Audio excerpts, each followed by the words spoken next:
I gotta get my charger. Welcome to Where's My Charger with Matt and Drew. Where was your charger this time, bud? Shut up, dude. Don't talk to me when we're not recording.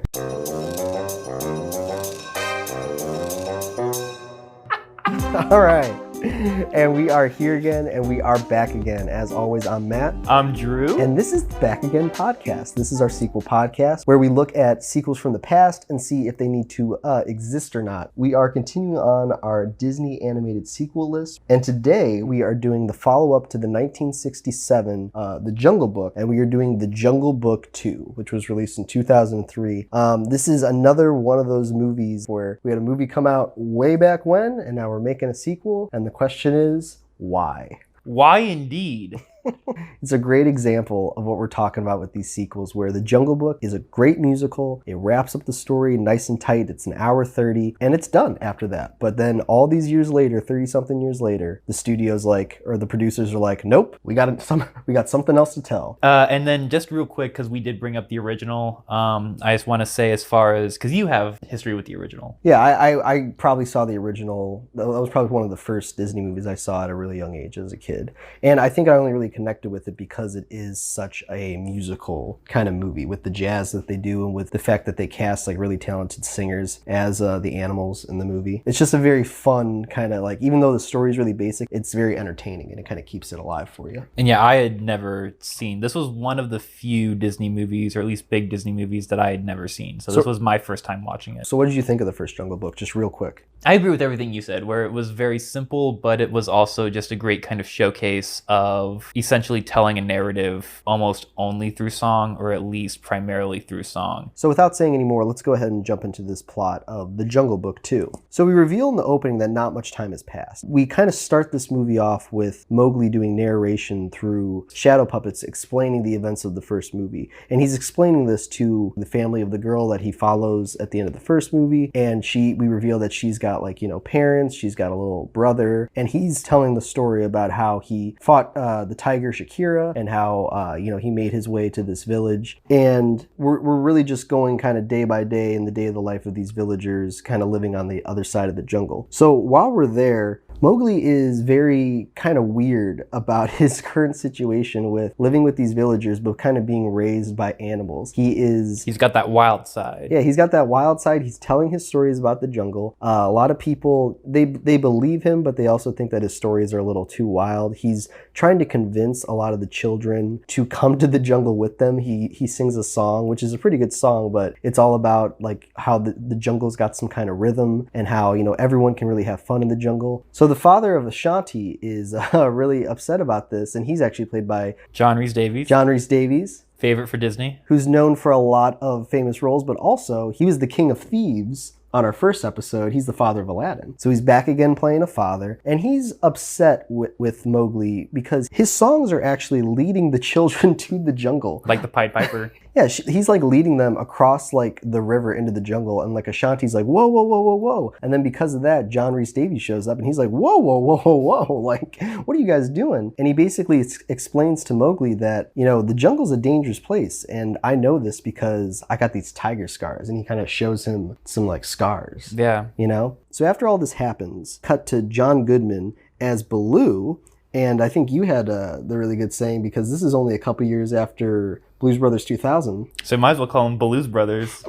So John Goodman is our new Baloo. He's singing, he's hanging out. He misses Mowgli, and he's kind of talking about how he regrets taking him to that village. While he's kind of reminiscing about this. Not talking to anyone in particular, just talking to himself. Yeah, just talking to himself. And but while he's kind of doing this, the tiger Shakira kind of overhears him talking. So he's going to try to kind of follow him, and he's like, Mowgli, huh? So now the tiger's kind of going after him and stuff. So Baloo is upset. So he's decided in this moment that he's going to head back to the village, and he's going to try to get Mowgli back. Along the way, the Black Panther has to stop Baloo, and he has to remind him that no, Mowgli is a human being. We literally just went over this a couple weeks ago. He cannot live here. Do not try to go back and get him. After he gives him this kind of big speech, Baloo is not having it. And he's gonna still go after Mowgli. So T'Challa decides to go get the elephants and kind of use them as a wall to stop Baloo, but then he uses some intricate bear tricks to kind of get around them and continue on towards Mowgli. So after this, we cut back to Shakira, who's still walking around. He's still upset about Mowgli, like he just heard Baloo talking about it earlier. But as he's walking through, we get to see the vultures again. And the only difference about these vultures is there's now a fifth vulture that's been added, and this is going to be played by Phil Collins. And I guess Phil Collins is just going to be like this bird that picks on Shakira. He's reminding him of his failures from the first Jungle Book. He's saying like, oh, you let a man cub defeat you. I'm not afraid of you. And he wasn't even there. He's hearing this all second hand from the other vultures.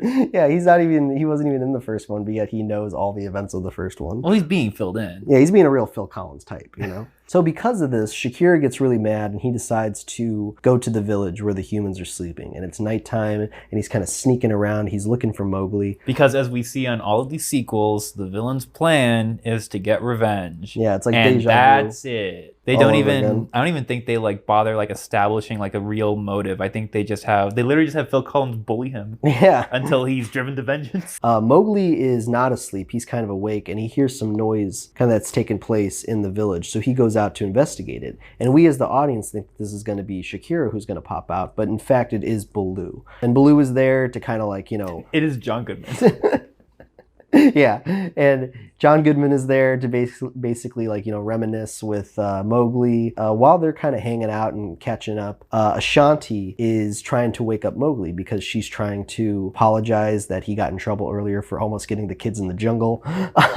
While she's trying to look for Mowgli or get his attention from his window, Shakira hears this. So Shakira is kind of using her as bait to try to lure out Mowgli. But while this is happening, Ashanti kind of turns her head and she realizes that Baloo and Mowgli are kind of hanging out. She thinks that this is like a bear attack. Then she yells for all the villagers like, help, Mowgli's being attacked. And when the villagers come out, all they see is Shakira. So then we get a real people v tiger fight. Eventually this leads to Shakira kind of breaking loose and breaking free, and he gets out of the chaos. Don't worry, no one gets hurt. Yeah, no one gets hurt. But after this, everyone realizes that Mowgli is gone, and I believe it's John Rhys Davies and some other person that are like, oh no, Mowgli must have gone into the jungle. So Shakira hears this, he twists his mustache, and he goes, I'm gonna go after and get some tiger justice. So after this, and after everything kind of settles, Baloo and Mowgli are in the jungle and they're back at it. They're singing, they're hanging out. The snake from the first one is also there. He's trying to attack them, but he doesn't realize that they're in the middle of a musical number and that they can't be harmed. So they're just kind of singing, they're reminiscing, blah, blah, blah. And then we cut back to Ashanti and she's still in the jungle, she's searching. She also comes across the snake and he hypnotizes her. And he's about to like eat Ashanti, but right before he takes a bite, the baby from the village, who's now also in the jungle, shows up and rescues Ashanti. And now I guess the baby and Ashanti are going to go off and try to find Mowgli together. So after this, we cut back to Baloo and Mowgli, and they're still hanging out. They're doing nothing. Black Panther shows up. He's looking for Mowgli because he knows that the people are looking for him. He suspects that Baloo is hiding him. He's trying to get him back. Mowgli is actually kind of touched by the fact that everyone is looking after him. He thought that they were kind of upset with him and he was going to have to revert back to the jungle. But in fact, they're looking for him. He's kind of touched by that. Around the same time, he's starting to miss Ashanti. He wishes that he didn't run in the jungle, but overall, he's still kind of conflicted on what he wants to do. So after this, we cut back to Shakira, and he's still looking for Mowgli when the vultures and Phil Collins show up again. Phil Collins is still taunting him and mocking Shakira, but this time around, Shakira kind of plays it smart, and not only is he able to get information from Phil Collins on where Mowgli's heading, which is down the river, but then he also, grabs him by the neck, and he appears for the time being that he killed Phil Collins, which sends the vultures off. So now Shakira knows where Mowgli's heading, and he's gonna go try to get some more tiger justice. Cut to down the river where Mowgli's at, and we reveal that Mowgli and Baloo are actually looking for sanctuary, and they do this at King Louie's old place. But we find out that King Louie is no longer in power and that this is kind of a safe place for all of the wild animals to kind of come and hang out and dance and sing. And they kind of double down on this by singing a song about kind of being wild animals. After they sing this song, Ashanti and the baby are still searching. While they're searching, Mowgli's kind of separated from the happy song, and now he's sitting on a cliff and he's kind of singing a sad version of the Jungle Rhythm song. So it's kind of still wearing down on Mowgli that he doesn't know if he wants to go back to this jungle life because he's missing his new friends and he's missing Ashanti. While this is happening, he actually runs into Ashanti. Then after that, they run into Baloo. And before Baloo and Ashanti meet, you know, Mowgli was telling Baloo like, oh, if I see her again, like I don't care about her, like I care about you, Baloo. So if I see Ashanti again, like go ahead and like scare her. So during this encounter, Baloo tries to scare Ashanti. She's like, whoa, whoa, whoa. And then Mowgli tries to break it up. And then Baloo's like, I'm just doing what you told me to. And then because of this, Ashanti is now mad at Mowgli that he would set up some kind of plan to scare her. And then she storms off. Mowgli realizes what he does after this happens, and he tells Baloo like, no, like, you know, I like Ashanti or whatever. And then he goes after looking for Ashanti. So Mowgli goes after Ashanti, he finds her, but then Shakira shows up and he is ready. He's ready to get his tiger justice. He's ready to get his tiger justice. So he decides to taunt the three of them a little bit, and he goes like, go ahead, start running and then I'll chase after you. The same thing that he does in the first one. So they start to run off. Mowgli decides to hide Ashanti and the baby and kind of, you know, take Shakira away from them. So this eventually leads to some kind of temple ruins that Mowgli is going to like jump to get to, and then once he's in the temple, he's going to hide from Shakira. So after Shakira and Mowgli are in the temple, basically everybody decides to go to the temple and try to help Mowgli. So we got Ashanti going to the temple, we got Baloo who meets the baby, and the baby and him go to the temple, and then, you know, Black Panther also sees them running, so then he heads to the temple with them as well. So while they're at the temple, Baloo and Ashanti bump into each other, both searching for Mowgli, and they decide that they're actually on the same team and that they're looking out for Mowgli. So they decide to split up, and they do this kind of plan where they're going to bang these gongs to try to confuse and frustrate Shakira while he's in the middle of this kind of open area looking for Mowgli. So they're banging the gongs and he's getting frustrated, but then Ashanti bangs the gong a little too hard and it falls and it reveals Ashanti. So Shakira is, you know, kind of saying out to Mowgli like, oh, I'm gonna, you know, eat your girl now if you don't come out and like, you know, face me and stuff. Basically what happens is a little battle, little battle, little battle. Mowgli ends up kind of jumping again across another kind of spacious gap where there's lava at the bottom. You know, Shakira also jumps across. He forces the stuff to fall. They all start to fall, but at the last minute, Baloo grabs Ashanti. He also grabs Mowgli. He rescues them. And then Shakira falls all the way to the bottom, and then a big freaking rock falls on top of him. And you think that he's like, I remember you're like, oh my God. Yeah, he is DED dead. But then we reveal like, nope, there was a little opening in that rock that fell on him, and Shakira's alive. And I guess on top of that, the vulture from earlier, Phil Collins, is gonna jump on. He's just gonna, you know, sit on top of the rock that Shakira is trapped in. He's just gonna continue to torment him for the rest of his life with what I'm guessing is probably just gonna be like Phil Collins music. So after the whole battle where they defeat Shakira again for the second time, we all reunite in the jungle. John Reese pulls Mowgli aside and he apologizes for yelling at him about the jungle being dangerous. He even says something like, I should have never said that to you. But in all honesty, John Reese was extremely correct because the jungle is dangerous. They almost died again. But either way, after all that, it's happily ever after. Mowgli, Ashanti, and the baby, they go to get more water from the river, and when they're there, they are greeted by Baloo and Black Panther, and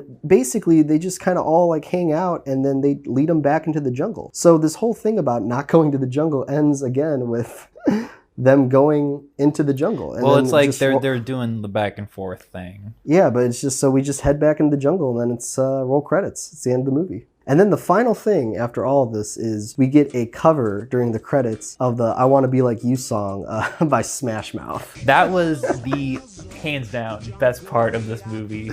It's literally Happily Ever After, Smash Mouth song, and then I guess it's not so much of a happy ending. Oh, because Smash Mouth just played? Yeah, because Smash Mouth just played. Come on, dude. Like, no, Smash Mouth is great. So I guess before we kind of get into the ranking of this, some stuff that I'll say right off the top is it's really hard to talk about this movie because I do not think that they even like needed to continue the story. So as soon as you show me Jungle Book 2, my first question is why? Like the first one is a classic movie. They wrap everything up, they end it, and then when we get this story, it's just kind kind of like, it kind of tries to redo the stuff from the first movie. Because it literally ends with them going back into the jungle, and the whole point of the first movie was getting the kid out of the jungle. And besides that, the only other thing I really kind of want to say is I do acknowledge and I like the fact that there is a really good cast. I think John Goodman plays Baloo good. He's pretty big around this time. And I like the musical numbers. I thought that it was still pretty engaging, and I thought the songs were good. I thought they kept the energy up. But outside of that, it's just kind of the same plot with some things flipped around. We're going to take a girl and a baby, put them in the jungle. We're going to have all three of them fight Shakira now, but they still defeat Shakira and they don't really learn anything, and they just kind of go back in the jungle. And the biggest part of that is with Baloo, because Baloo's whole arc in the first one was learning to let go but still be like a father figure, I guess. And in this one, he's trying to get Mowgli back in the jungle, and he ends up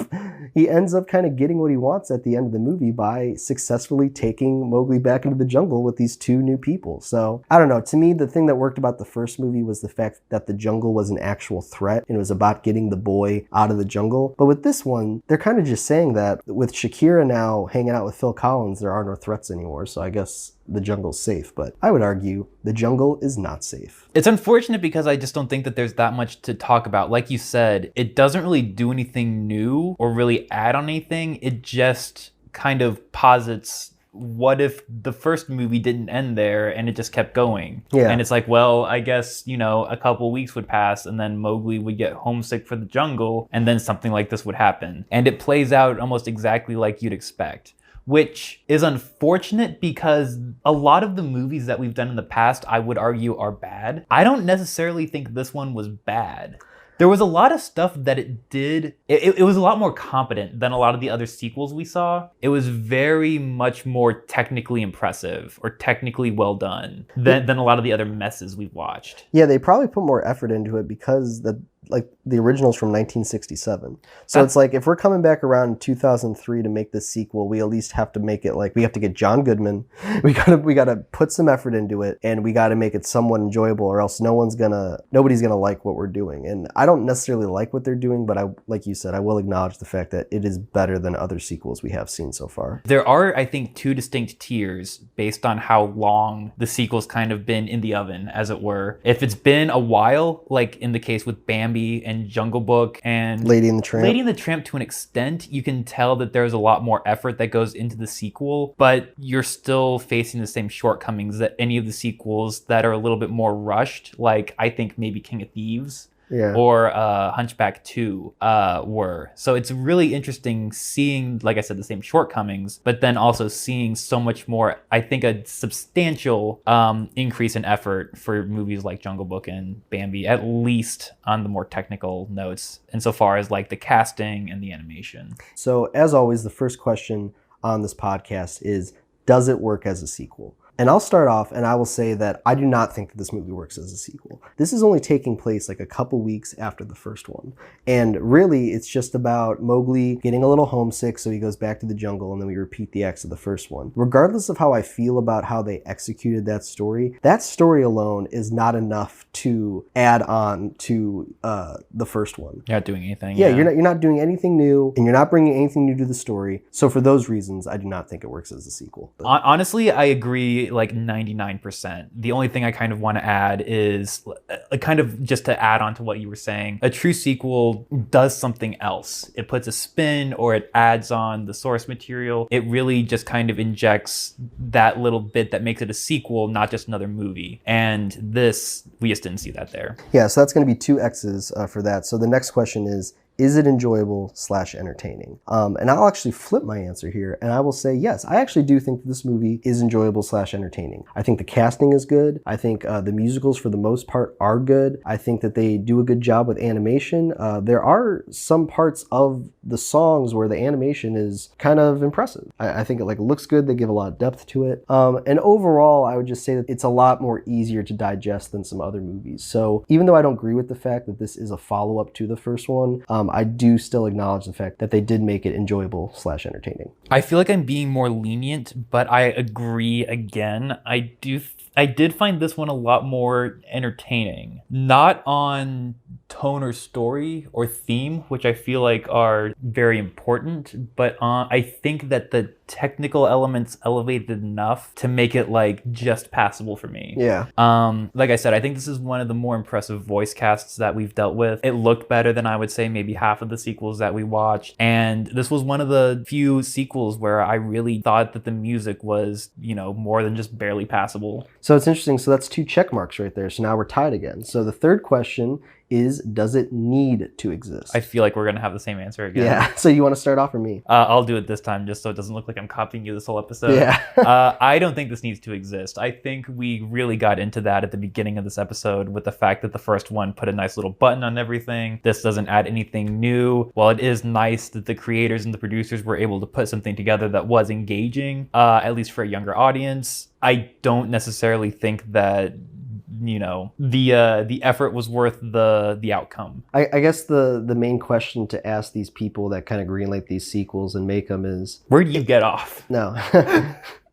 Is the story you're telling something that you wanted to do in the first one, but you didn't have enough space? And I would argue that the first Jungle Book, they told the story that they wanted to tell. I think that this is just a case where they're looking at what property that they have and how they can continue the stories that they have. And I don't think that is enough to justify why we are reanimating and editing a whole new movie. They're only doing it just because we're going to recognize the characters. That's the only reason why they're making this sequel. It's the only reason why this movie exists. You like the first Jungle Book? Well, here's some more. But it's still, for me, it's an X. It does not need to exist.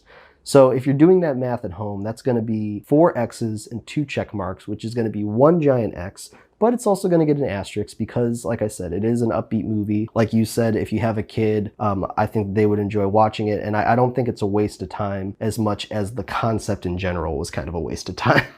This is one of the few where I could genuinely see myself watching it and enjoying it as a kid. And that's all credit to John Goodman and Haley Joel Osment. So yeah, so that's gonna be a wrap on the Jungle Book 2. As always, make sure you like, subscribe, that you comment below. Make sure you check out our other episodes. We are almost at the very end of this first season where we're doing Disney animated sequels. We got one more movie to do after this, and then we're gonna do one more episode where we kind of rank all the movies that we watched and kind of put them in our order from least favorite to favorite. Make sure you stay tuned for all that stuff. And I believe that's going to be the end of this episode. You got anything else to add, Drew?